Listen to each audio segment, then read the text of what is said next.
안녕하세요. 마인드포스트 구독자 여러분. 오늘은 정신장애인이 약물을 중단한다면? 이라는 주제에 대해서 장애우 권익문제연구소의 배진영 연구원을 모시고 이야기 나누고자 합니다. 선생님 안녕하세요. 안녕하세요. 네, 지금 하고 계신 일하고 자기소개를 좀 간단하게 부탁드릴게요. 네, 안녕하세요. 저는 장애우 권익문제연구소의 정신장애인 사회통합연구센터에서 연구원으로 일하고 있는 배진영이라고 합니다. 네, 저희는 현재 그 정신장애 정신보건 시스템에 대한 연구를 주로 진행을 하고 있고요. 그 중에서도 어떤 현안에 대해서 정책 활동을 하기도 하고 또 입법을 위한 그런 개선 노력을 하고 있기도 합니다. 우리나라에서 이 약물 치료를 받는 정신장애인의 비율이 굉장히 좀 높다고 제가 들었는데요. 지금 현재 우리나라 정신장애인에 대한 약물 치료 현황은 좀 어떤가요, 선생님? 네, 이제 이 약물 치료를 하게 되는 이유 중에 하나는 이제 이 생의학적인 모델, 정신의학적 모델을 굉장히 모델이 이제 우리 이 정신보건 영역을 굉장히 지배하고 있기 때문이기도 합니다. 그래서 이 생의학적 모델은 되게 명쾌하고 단순한데요. 증상이라는 게 생기면 이 증상이라는 것의 원인은, 그러니까 이 정신질환의 원인은 생물학적인 것에 있고 또 화학적인 것에 있기 때문에 이것을 소거하기 위해서 약물을 복용해야 된다라는 게 주요한 도식입니다. 그래서 증상 소거를 목적으로 하고 그 수단으로서 약물 치료를 가장 이제 우선하게 되는 것이고요. 현재 이제 우리나라 정신질환자 중에서 정신과 약물을 복용하는 비율은 2017년에 실태조사에 따르면 97.7%에 달한다고 하고요. 특히 이 30대랑 40대에서는 각각 98.6% 그리고 98.1%로 나타나서 정말 거의 대부분의 정신질환자분들이 정신과 약물을 복용한다고 봐도 무방할 것 같습니다. 근데 문제는 이 최근 그때 이 조사했던 분들을 대상으로 또 최근 1년간 정신과적인 위기를 경험한 적이 있는지 그리고 있다면 몇 번인지에 대해서 질문을 했을 때 그 중에서 1년간 위기를 경험한 적 있는 사람의 비율은 37.4%로 거의 약물을 복용하고 있는 분들의 3분의 1이 그럼에도 불구하고 위기를 경험하고 있었고요. 이 역시 약물을 가장 많이 복용하고 있는 30대와 40대에서 위기를 경험한 적 있는 비율도 가장 높게 나타났습니다. 그런 점에서 이 약물을 복용하는 이유 중에 하나가 이제 재발을 방지하기 위해서인데 약물을 많이 복용하고 있는데도 불구하고 재발을 경험하고 있다는 점에서 사실 좀 아이러니가 있다고 볼 수 있을 것 같습니다. 네.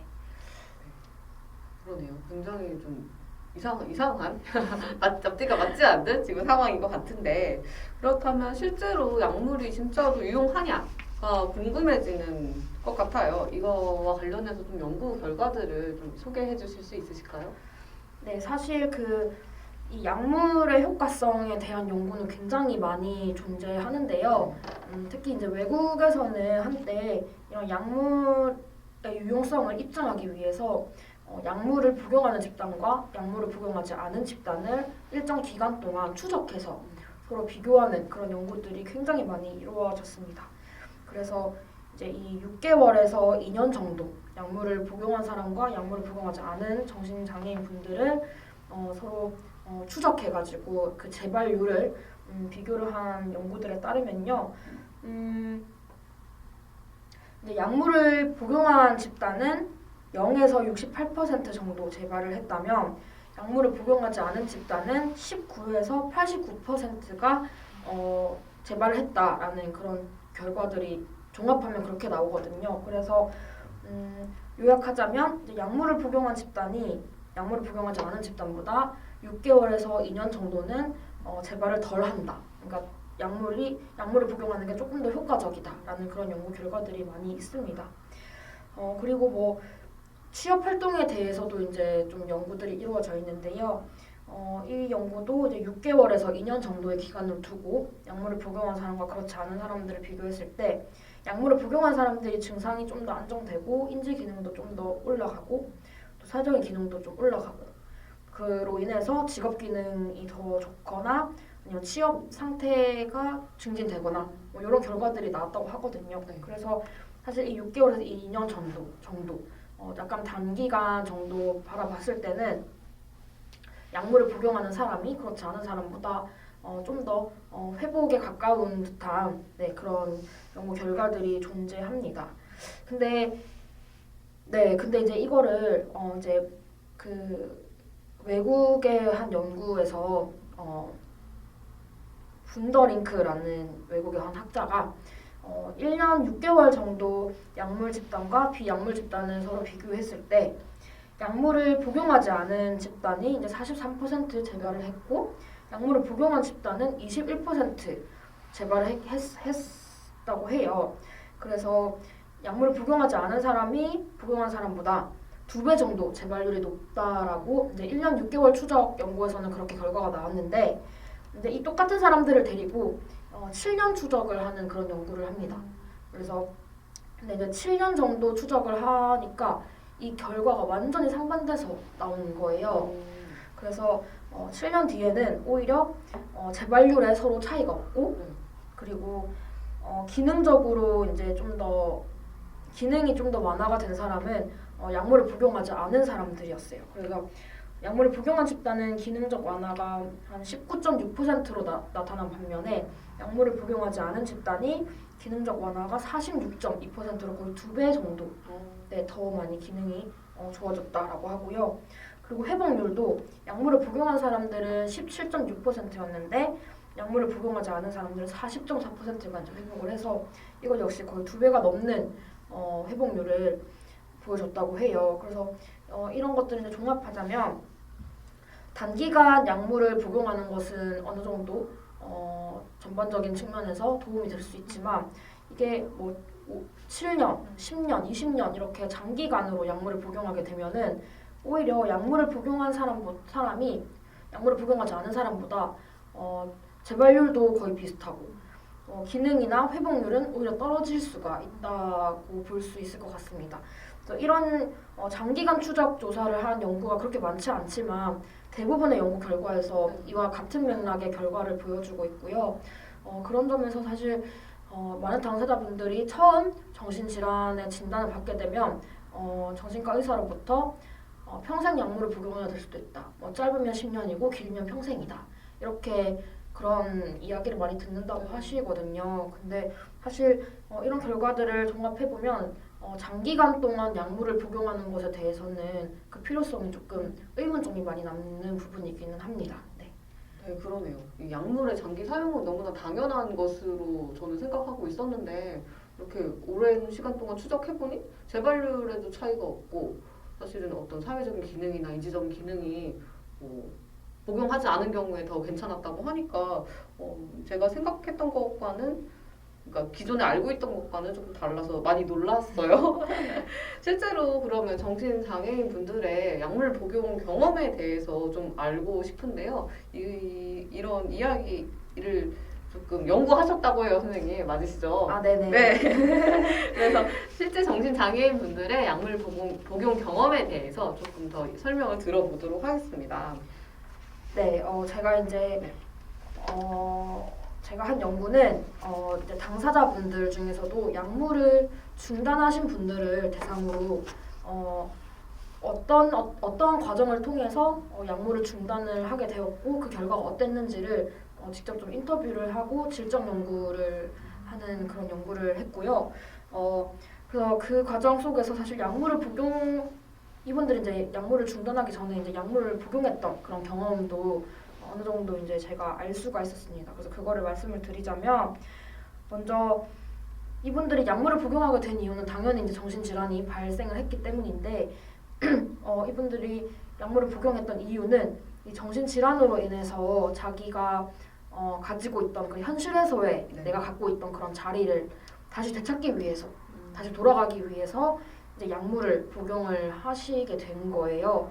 다른 이유가 아니고 그냥 정말 내가 옛날에 정신질환을 갖기 이전의 상태로 다시 돌아가서 다시 일을 하게 되고 다시 사람들과 관계를 맺게 되고 그러고 싶었기 때문에 이제 약물을 복용을 하게 된 것인데요. 그래서 저는 네, 그랬는데 네. 이제 대부분의 당사자분들이 말씀하시는 그런 약물 복용의 경험은 저는 이 위압이라고 좀 명명을 내렸어요. 위압이라는 게 이제 억지로 이렇게 좀 억누르는 네, 그런 느낌, 뜻이에요? 네, 그런 뜻을 가지고 있거든요. 근데 이제 그리고 이것이 약물의 작용이었습니다. 그러니까 약물의 작용은 이제 위압이라고 볼 수가 있는데 이제 어떤 것을 위압을 하냐면 첫 번째로는 정신적인 고통 그 자체를 위압해 줍니다. 약물이. 그래서 뭐 어떤 당사자분 말을 그대로 좀 빌려오자면 나한테 50마리의 목소리가 있었는데 약물을 먹으면 10마리의 목소리로 좀 줄어든다. 그러니까 증상이 진정해졌다라는 말씀을 해주셨고요. 또 그 외에도 네, 그래서 약물의 작용을 이제 위압이라고 요약을 할 수 있을 것 같은데 참여자분들이 이제 약물로부터 효과를 느꼈던 참여자분들은 공통적으로 정신적 고통이 진정되는 것을 경험했다고 합니다. 그래서 예를 들어서 환청의 목소리의 크기가 점차 작아진다든지 원래는 50명의 목소리였다면 10명의 목소리로 이제 줄어드는 것 같은 그런 효과를 경험하셨다고 하거든요. 그래서 이제 나의 그런 정신적 고통을 좀 억눌러주고 이 위압해주는 그런 효과를 일단 느끼셨고 또 실제로 급성대 상태에 있을 때 지혈제처럼 이렇게 단기적으로 뛰어난 효과를 발휘하기도 했다라고 이야기를 해주셨습니다. 근데 문제는 이 약물이 정신적 고통만 위압해준다면 정말 좋겠지만 네. 그게 아니고 나 자체를 위압했다고 말씀을 많이 해주셨거든요. 그래서 뭐 약물 복용 이후에 잠이 쏟아지거나 멍해지거나 몸이 무거워지는 그런 현상들이 뒤따랐고 또 감각이 굉장히 둔감해져서 밥을 먹는데 이게 밥인지 모래인지도 모를 정도로 이 감각이 굉장히 둔감해졌고 또 이 감정도 둔감해져서 굉장히 이 개그 콘서트에 굉장히 재밌는 장면이고 머리로는 저거 정말 웃긴 장면이다라는 게 알겠는데 웃어지지가 않는 그런 뭐 감정의 둔화를 또 경험하시기도 했다고 하시고요. 그 외에도 뭐 사고 기능이나 생각하는 기능도 저지가 되어서 내 앞에 있는 사람이 나한테 이런 말을 하는데 그게 정말 이렇게 귀 한쪽 귀로 이렇게 들어갔다가 한쪽 귀로 나오는 것 같은 이 머릿속에 이렇게 입력이 잘 되지 않고 그냥 그대로 흘러가는 그런 경험이 굉장히 많으셨다고 이야기를 해주셨습니다. 거기에 플러스해서 뭐 신체적인 고통들도 굉장히 많이 따르는데요. 뭐 약물 이제 한 분께서 이제 어떻게 말씀을 해주셨냐면 내가 약물에 취해서 환청을 느끼지 못한다는 거는 현실의 다른 감각들도 그만큼 무뎌져서 모른다는 것과 같은 의미다. 그러니까 내 앞에 내가 지금 환청이 들리지 않는 약물을 먹어서 환청이 들리지 않는 상태면 내 앞에 어떤 사람이 나한테 이렇게 대화를 하고 이야기를 해도 환청이 안 들리는 것처럼 이 사람의 말도 제대로 들리지 않는 그런 거다라고 이야기를 해주셨습니다. 그래서 약물은 이런 혼돈의 상태를 억누르는 그런 장막과 같은 역할을 할 뿐 이 혼돈 그 자체에서 벗어나게 해주지는 못한다라고 좀 해석할 수 있을 것 같아요. 네. 그렇군요. 이게 단순하게 내가 고통받고 있는 어떤 증상적인 부분들을 진짜 생의학적 관점처럼 그걸 뭐 치료하거나 그걸 없앨 수는 없고 약물은 그저 증상을 누르는 것처럼 나의 어떤 감정이나 사고나 인지적이나 그런 것들도 한꺼번에 눌러버리니까 제가 당사자여도 저라도 그런 약물 복용은 좀 힘들 것 같아요. 일상생활을 영위하기 너무 어려운 부분들을 초래하니까.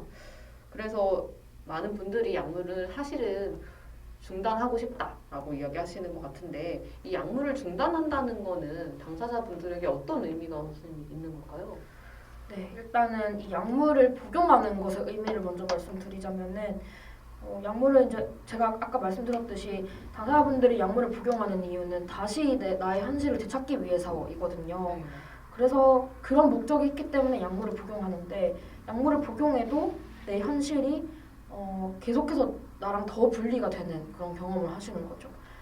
약물을 복용을 해서 제가 다시 좀 증상이 좀 진정이 되면 다시 일을 나가고 다시 사람들과 관계를 제대로 맺고 이런 것을 기대했는데 오히려 약물을 먹고 약물이 나 자체를 위압을 해버리니까 여전히 내가 일을 하러 나가지 못하는 것도 똑같고 사람들과 제대로 된 관계를 맺지 못하는 것은 여전히 똑같은 결과인 거죠. 그래서 현실이 전혀 명료해지지가 않았고 오히려 약물이 내가 이 현실로 돌아가는 그런 통로를 막아버리는 그런 현상이 계속 지속되는 그렇다 보니까 이분들이 나 더 이상은 이렇게 살면 안 되겠다. 나는 지금 나를 억누르고 있는 이 위압으로부터 벗어나야겠다. 라고 결심을 하게 되신 분들이었어요. 제가 만났던 분들은. 그래서 이 약물에 대해서 이제 스스로 좀 새롭게 사유를 하게 됩니다. 새롭게 사유를 하게 되면서 이 약물의 위압 작용에서 벗어나기 위한 이제 시도로서 약물 중단을 결심하게 되시고 이 약물을 중단한다는 것이 이제 크게 두 가지를 의미를 하는데요. 첫 번째는 정신적 고통이 다시 증가할 수 있다는 것이에요. 당연히 제가 아까 말씀드렸듯이 약물이 나 자체를 위협한다는 부정적인 부분도 있지만 이 증상, 그러니까 정신적 고통을 위협해준다는 어느 정도 긍정적인 부분도 있거든요. 근데 약물을 중단하면은 이 정신적인 고통이 다시 증가할 수밖에 없겠죠. 네. 근데 또 다른 거는 대신에 이 나를 억누르는 그런 위협 작용으로부터 벗어나서 다시 나의 본 모습을 찾을 수 있다라는 의미를 가지고 있기도 하거든요. 그래서 이렇게 두 가지 의미를 가지고 있는데 이 참여자분들이 사실은 이 두 가지 속에서 이 고민과 사투를 하십니다.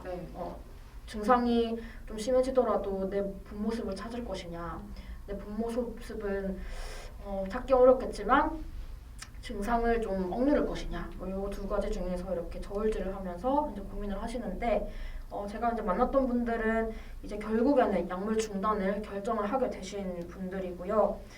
그렇기 때문에 이 약물로 위협되었던 증상이 약물 중단과 함께 다시 이렇게 수면 위로 드러나게 됩니다. 반면에 또 다시 본연의 모습을 찾게 됨으로써 이제 일시적으로는 편안한 상태가 될 수 있겠지만 사실은 다시 그 정신 장애로 인한 고통을 경험하게 되신 거죠. 근데 하지만 이 참여자분들이 어떤 또 결심을 하시냐면 나 지금 정신적 고통으로 인해서 내가 지금 정말 힘들지만 내가 다시 그 약물을 먹어서 내 본연의 모습을 잃느니 이번에 내 힘으로 한번 해결해 보겠다. 내 힘으로 정신적인 고통을 한번 견뎌보겠다라고 결심을 하시고요. 그래서 이제 이것을 조금 이렇게 정돈해서 이야기를 하자면 이분들이 그런 결심을 하게 된 이유는 약물을 복용했을 때의 효용 가치보다 약물을 중단했을 때의 효용 가치가 더욱 컸기 때문에 그분들은 그런 결심을 하게 되신 거였고 그렇기 때문에 가능한 결단이었습니다.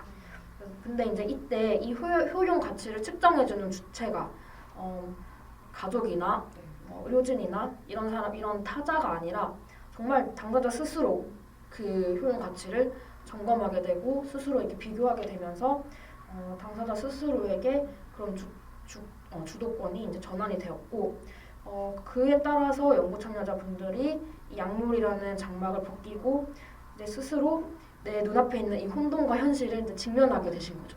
네, 혼돈으로부터 벗어났다기보다는요, 그냥 그 부분을 내가 가지고 있는 그런 정신적인 고통, 나한테서 벗어나 있는 저 멀리 가 있는 이 현실 이런 것들을 이제 정말 약물이라는 그런 베일을 이제 좀 벗고 나의 이 생 눈으로 직접 이제 직면을 하시게 되셨습니다. 네.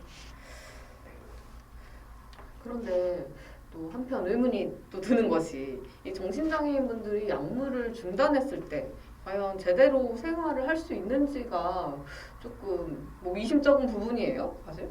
그래서 약물을 중단하고도 어떤 방식을 통해서 제대로 생활을 할 수 있을지가 좀 궁금하고 알고 싶어요. 네.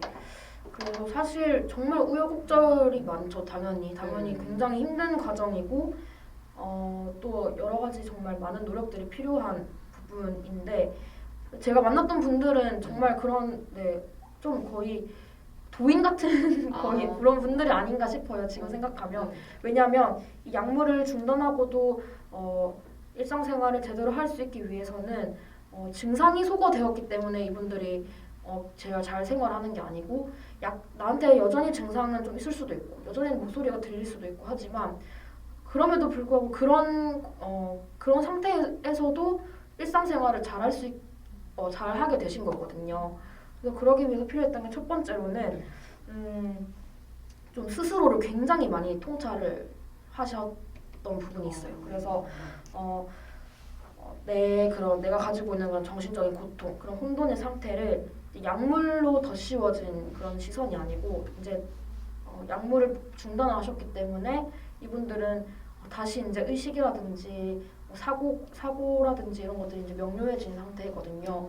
그 상태에서 내 고유의 시선으로 나의 정신적인 고통을 이제 바라보시게 된 거예요. 그래서 이제 항상 그런 약물에 쩔어 있는 그런 상태에서 벗어나서 이제 나의 그런 명료한 의식을 되찾게 되면서 나에 대해서 이제 제대로 한번 생각해보고 또 제대로 나를 좀 스스로 통찰해보는 그런 시간을 좀 가지게 되셨고 그래서 내가 지금 왜 이런 목소리가 들릴까?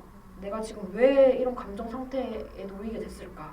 뭐 이런 것들을 이제 계속해서 이제 스스로에게 물어보면서 내 안에서 그런 문제를 찾아가는 좀 진정한 병식의 과정을 이제 경험을 하게 되신 게 하나가 있고요.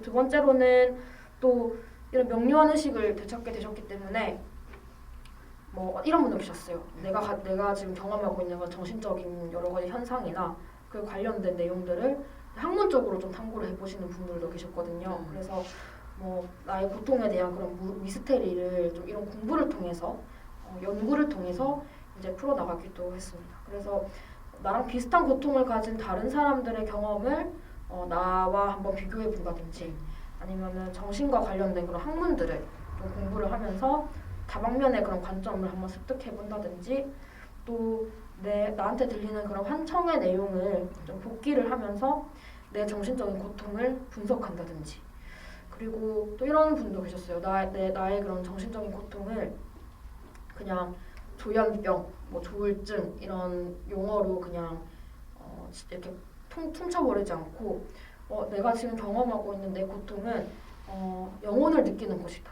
아니면은 다른 세계와의 벽에 허물어져서 그 세계가 지금 나한테 보이는 것이다. 뭐 이런 식으로 나만의 언어로 새롭게 정의하고 계셨습니다.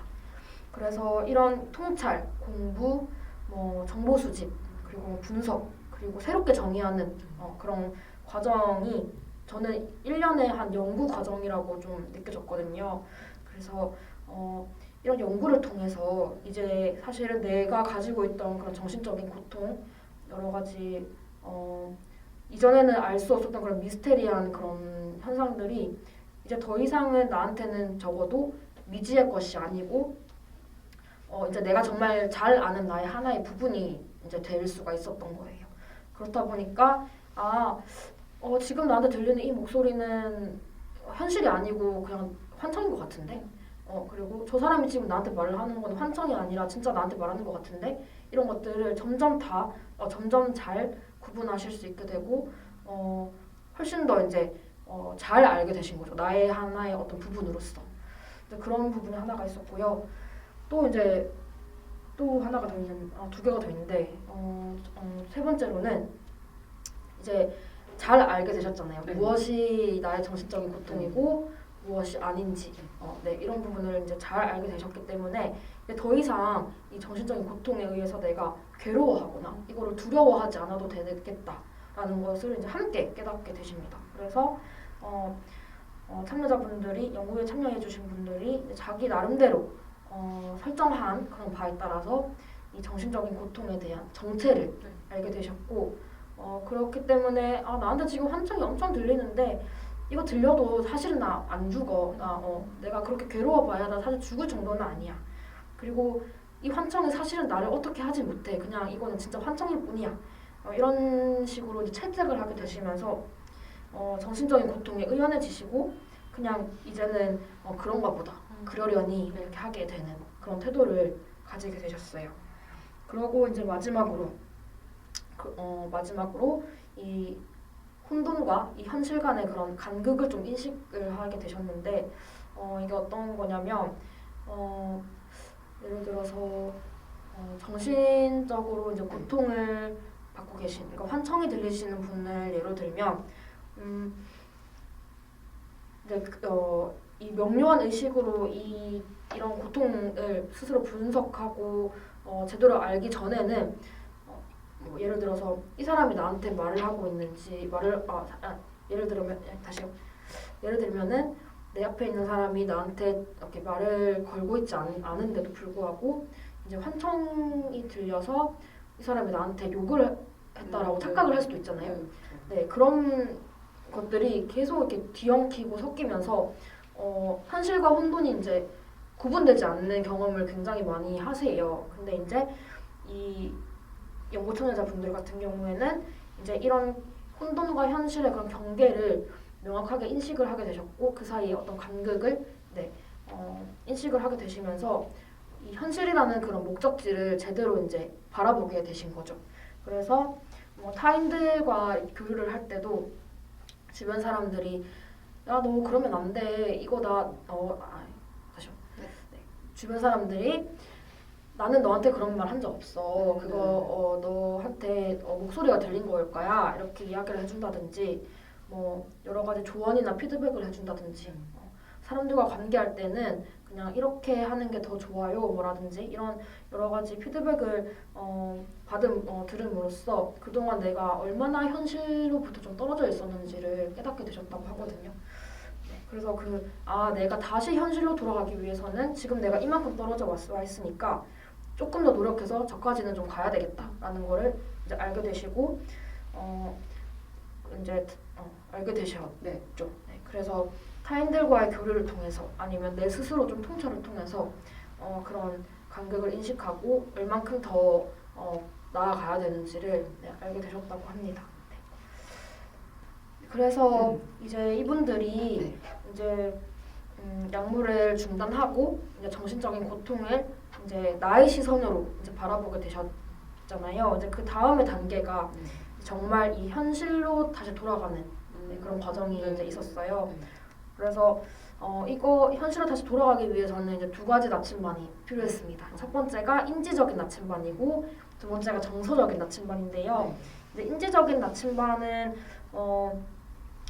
첫 번째로 많은 연구 참여자분들이 내가 약물을 중단하고 나서 내 스스로 정신적인 고통에 대해서 굉장히 잘 알게 됐고 나의 시선으로 바라볼 수 있게 되었지만 정신적인 고통으로부터 완전하게 자유로울 수는 없었다. 나한테 계속 뭐 그런 감정적인 부분 또 목소리가 들린다든지 뭐 그런 부분은 계속해서 존재를 했다. 이렇게 이야기를 하셨어요. 그래서 내가 다시 일자리를 복귀하고 다시 사람들과 제대로 된 관계를 맺고 뭐 이렇게 현실을 되찾기 위한 노력을 하면서도 언제든지 다시 나한테 이런 혼돈의 상황이 덮칠 수도 있다라는 그런 가능성을 계속해서 품고 살아가셔야 됐거든요. 근데 그 대신에 이 참여자분들은 이런 내가 혼돈 속에 있어서도 언제든지 이 현실이라는 이 N극을 가리키는 그런 나침반을 저마다 갖고 있었는데 그 나침반이 이제 인지적 나침반과 정서적 나침반입니다. 그래서 인지적 나침반에 대해서 먼저 설명을 드리자면 이제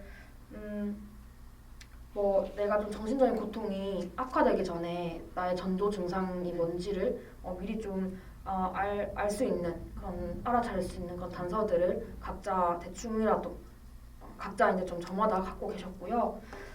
한 가지 예를 드리자면은 한 참여자분은 이제 그 소주 광고 포스터에 보통 이제 여자 그 모델 분들이 이렇게 딱 사진이 있잖아요. 근데 그 모델들의 머리가 노랗게 변한다든지 눈이 막 갑자기 막 이렇게 반짝반짝 빛난다든지 막 이러면은 내가 지금 조금 혼돈이 지금 오고 있을 수도 있겠다라고 스스로 좀 알아차리는 사인을 느끼시는 그런 경우가 있었고 또 그 외에도 또 인지적인 나침반이 자기 스스로 좀 정신적 고통을 버티고 조율하는 방법들이 좀 있으셨어요. 그래서 내 정신은 내 것이기 때문에 이거를 잘 버티고 조절하는 것도 결국에는 나 자신이다. 그리고 나한테 가장 잘 맞는 대처법을 찾아 나가면 그러면 된다라고 이야기를 해주셨습니다. 그래서 이 정신의료 체계의 그런 교과서적이고 획일적인 치료법은 오히려 이 당사자분들의 개별성과 개인적인 사건들은 전혀 반영해 주지 않고 있기 때문에 참여자분들은 이런 획일적인 치료 수단에서 좀 벗어나서 각자의 스타일이 있고 각자의 개성이 잘 좀 고려될 수 있는 그런 맞춤형의 방법을 스스로 이제 개발을 하셨던 거죠. 네, 그래서 이제 그런 부분이 있었고요. 이제 정서적 나침반은 이제 참여자분들이 물론 본인들의 그런 힘만으로도 현실을 찾아가는 여정을 이렇게 하게 되신 것도 있지만 사실 그 주변에는 도와주는 좀 따뜻한 사람들이 좀 계셨다고 해요. 그래서 그런 정서적인 지지 체계가 있었기 때문에 가능한 일이기도 했다라고 많은 분들이 얘기를 해주셨고요. 그래서 그중 대표적으로 이제 당사자 동료들의 그런 나를 정말 진정으로 이해해주고 진정으로 공감해주는 그런 사람들, 아니면은 좀 전통적인 전문가가 아니고 정말 친구 같은 사회복지사 이런 분들이 있어서 또 나한테 정말 큰 지지체계가 되어 주었다라고 하는 분들이 있었습니다. 그래서 자격이나 위치나 이런 거랑 상관없이 정말 나랑 평등한 관계 속에서 나를 진정으로 이해해주는 사람의 존재, 그것도 어느 정도 나침반의 역할을 해주었다고 하셨습니다. 네. 그런데 혼자 힘으로 약물을 중단하고 또 나의 정신적인 고통을 좀 스스로 감내하면서 일상생활을 유지하는 거는 조금 힘든 일인 것 같아요. 제가 봤을 때는 아직도. 다른 사람들의 도움이 있다면 약간 조금 더 쉬워질 수 있을 것 같은데 아까 말씀하셨듯이 동료 지원가라든지 주변인의 이제 친밀한 사람들이라든지 혹시 이런 부분을 조금 지원해 줄 수 있는 프로그램에 대해서 알고 계시면 소개를 좀 해주실 수 있을까요? 네, 이제 저는 3가지 정도 말씀드릴 수 있을 것 같은데요. 네. 첫 번째로는 이제는 좀 많이 유명해졌는데 이제 핀란드의 오픈 다이얼로그가 좀 대안적인 모델을 제공해 줄 수 있을 것 같습니다. 그래서 핀란드 오픈 다이얼로그 같은 경우에는 당사자가 가장 극심한 상태에 있는 시기, 가장 이 정신적인 고통이 정말 심한 그 시기를 창문이 열리는 시기라고 바라봅니다. 그래서 이 창문이 열려 있는 이 며칠간의 시기 동안에는 오히려 이 약물 치료를 하는 것이 이 사람의 심리 활동을 방해할 수 있기 때문에 약물은 최대한 보류를 해요. 그래서 이게 사실 이 현재 정신보건 시스템에서는 위기 상황에 가장 먼저 해야 되는 일을 약물 투여라고 생각을 다들 하고 실제로 그렇게 하고 계신데 오히려 반대로 핀란드의 오픈 다이얼로그에서는 오히려 반대로 생각을 하고 있고요. 그러고 이제 이런 위기 상황에 있을 때 당사자분이 제기하는 모든 주제를 신중하게 경청하고 대화적인 안전한 분위기를 조성을 해서 이 사람과 정말 이 개방된 그런 대화를 시도를 합니다. 그래서 이 약물을 사용할 것인지도 아니면 말 것인지도 이 대화를 통해서 이 오픈 다이얼로그 집단 내에서 이제 결정을 하도록 하고요. 또 두 번째로는 소테리아 하우스가 또 대안적인 치료 모델이 될 수 있을 것 같은데 소테리아 베른에 대해서 말씀을 드리자면 심리학적 아니면 사회적, 생물학적 요소들을 모두 포괄하고 그에 따라서 다양한 치료적인 전략들을 적용하고 있기 때문에 또 대안성이 있다고 볼 수 있어요. 그래서 궁극적으로는 이제 약물을 복용하지 않고도 이제 회복될 수 있다라는 그런 목표를 달성하기 위해서 실행 가능한 대안으로서 이제 저용량의 약물 치료를 실시를 하고 있고요. 또 약물 치료를 하는 과정에서도 오픈 다이얼로그랑 똑같이 당사자의 자기 결정권을 굉장히 중요시한다는 점에서 또 대안성이 있다고 할 수 있습니다. 그리고 마지막으로는 그 일본의 당사자 연구가 있는데요. 이 당사자 연구는 증상뿐만이 아니라 그냥 이 당사자분이 갖고 있는 여러 가지 생활상의 과제, 인간관계, 직장 등에서 이제 발생하는 정말 다양한 고생들에 대해서 하나의 연구템으로 삼아서 이 고생의 주인공이 주체적으로 연구를 해 나가는 과정입니다.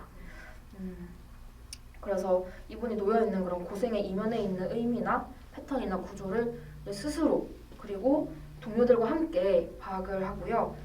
당사자와 동료들 그리고 사회복지사 이런 분들이 같이 모여서 독특한 발상과 의견을 활용해서 이제 자기를 돕는 방법을 같이 모색하고 시도해보는 그런 점에서 여기 당사자 연구 같은 경우에서도 이 약물을 약물에 초점을 두지 않고 이런 대화적인 부분을 좀 더 이제 강조한다는 점에서도 대안적 치료가 될 수 있을 것 같습니다.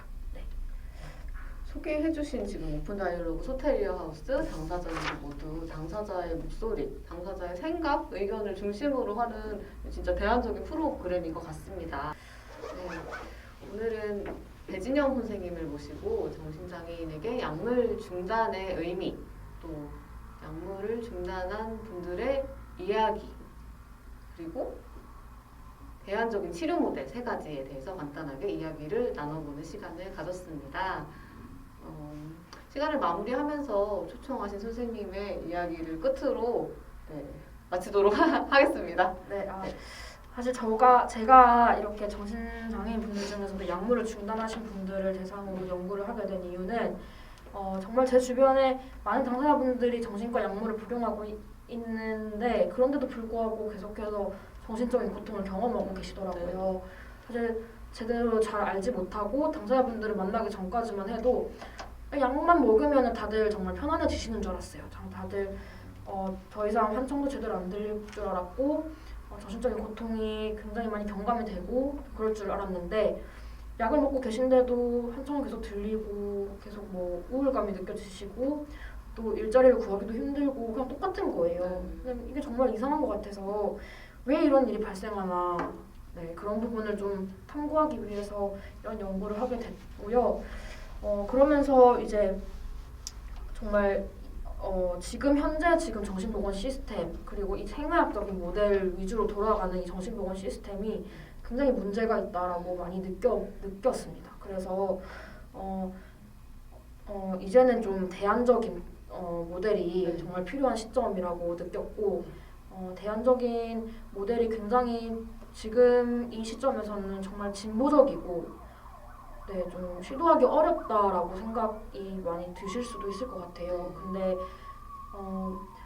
지금 사실 저는 이 정신보건의 이런 치료 모델이 제 기능을 제대로 못하고 있고 본인들이 설정한 목적을 달성하지 못한 거라고 좀 생각을 하거든요. 그래서 그런 점에서 그냥 이런 대안적인 치료 모델이 그냥 꿈 같은 얘기, 이상적인 얘기, 진보적인 얘기 이런 게 아니고 이제는 진짜 좀 시도를 해볼 만한. 왜냐면 이 대안적 치료 모델에서도 그렇다고 해서 약물을 아예 금지를 한다거나 약물을 아예 복용하지 않도록 하는 게 아니거든요.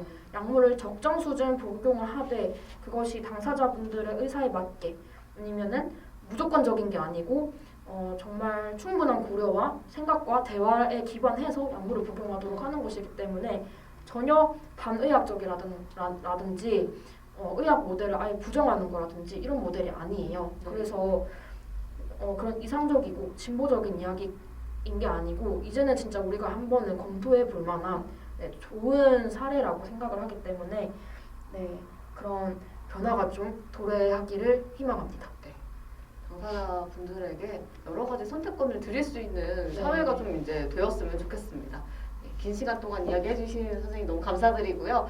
시청해주신 마인드포스트 구독자 여러분 감사합니다. 감사합니다.